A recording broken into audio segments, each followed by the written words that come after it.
بسم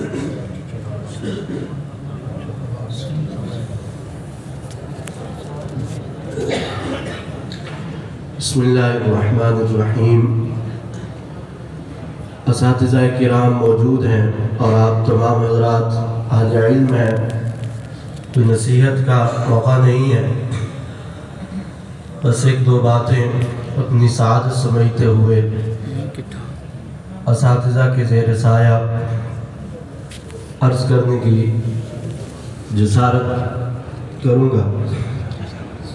سب سے پہلی بات تو یہ ہے کہ کسی بھی انسان کے پاس دو سرمائے سب سے بڑے سرمائے، اور انسان کی ہر قدم پر کامیابی ظاہری اور باطنی فوز و فلاح اسی میں مخفی اور پنہاں ہے۔ نمبر 1 والدین اور نمبر 2 اساتذہ کرام۔ انسان کامیابی کی سیڑھیاں طے کرتا ہے، دنیا میں بہت سارے فتنوں سے، حوادث سے، وقائع اور نوائب سے محفوظ رہتا ہے، سمجھ رہا ہوتا ہے کہ اس میں شاید میرا کوئی کمال ہے۔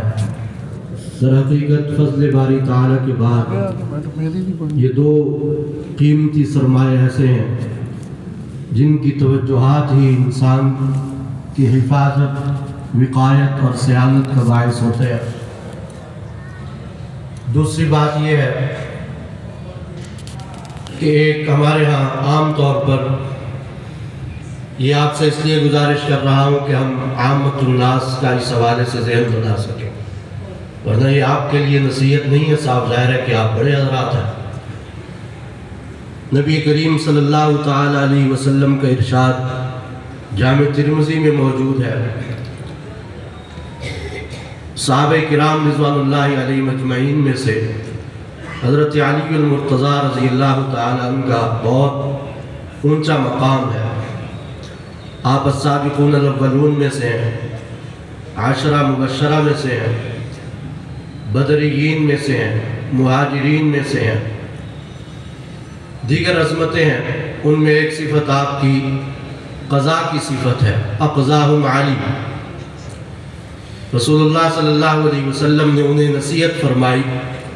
حضرت علی خود روایت فرماتے ہیں، حضرت صلی اللہ علیہ وسلم نے فرمایا، اذا تقاضى الیک رجلان فلا تقض للاول حتى تسمع كلام الآخر فسوف تدری کیف تقضی، او کما قال علیہ الصلاۃ والسلام، کہ جب تمہارے پاس دو شخص کوئی فیصلہ اور قضیہ لے کر آئیں تو دوسرے کا کلام اور گفتگو سنے بغیر تم کوئی فیصلہ مت کرنا، یوں تم سمجھ جاؤ گے کہ قضا کیا ہے اور قضا فیصلہ کیسے کرنا ہے۔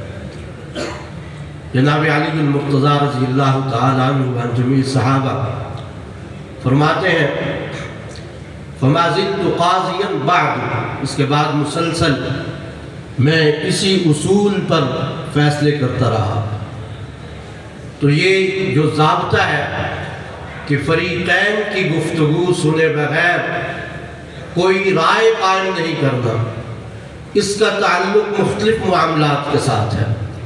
مجھے وقت صرف 4 منٹ دیا گیا ہے، اس حوالے سے میں اپنی بات اسی میں سمیٹنے کی کوشش کر رہا ہوں۔ مختلف معاملات میں، نجی زندگی میں بھی ہے یہ معاملات، انفرادی زندگی آپ دیکھتے ہیں، زوجین کی زندگی ہے، والدین کی زندگی ہے، گھریلو زندگی ہے، اس میں بھی یہ معاملات پیش آتے ہیں انسان کو۔ مذہبی معاملات اور دینی روایات، مذاہب اور مسالک میں بھی یہ بات پیش آتی ہے۔ ہم کسی مسلک، مکتب فکر اور فرقہ کے متعلق کوئی رائے قائم کرتے ہیں، ایک تو یہ ہے کہ ہم کسی بہت بڑی ایسی شخصیت کی کتاب کا مطالعہ کر کے ایک رائے قائم کر رہے ہیں، جو اپنے فن میں ایک مستند نام ہے، جسے ہم آج کل کی زبان میں کہتے ہیں کہ اتھارٹی ہے، پھر تو وہ بات سمجھ آتی ہے۔ ورنہ یہ ہے کہ کسی اور فرقہ کے بارے میں بھی ہمیں اس وقت تک کوئی رائے قائم نہیں کرنا چاہیے جب تک کہ ہم ان کی کتب سے اور ماخذ و مصادر سے کوئی بات لے نہ لیں۔ اور یہی بات آج کل کے جو موجودہ زمانے کے اختلافات ہیں، کبھی اپنوں میں اختلاف ہو جاتا ہے، کبھی بڑوں میں اختلاف ہو جاتا ہے، تو یک طرفہ گفتگو سن کر ہمیں کوئی رائے قائم نہیں کرنا چاہیے۔ فریقین کی گفتگو ہو اور پھر اس کو عدل و انصاف کے تقاضوں پر پرکھ کر اس کے بعد کوئی رائے قائم کی جائے۔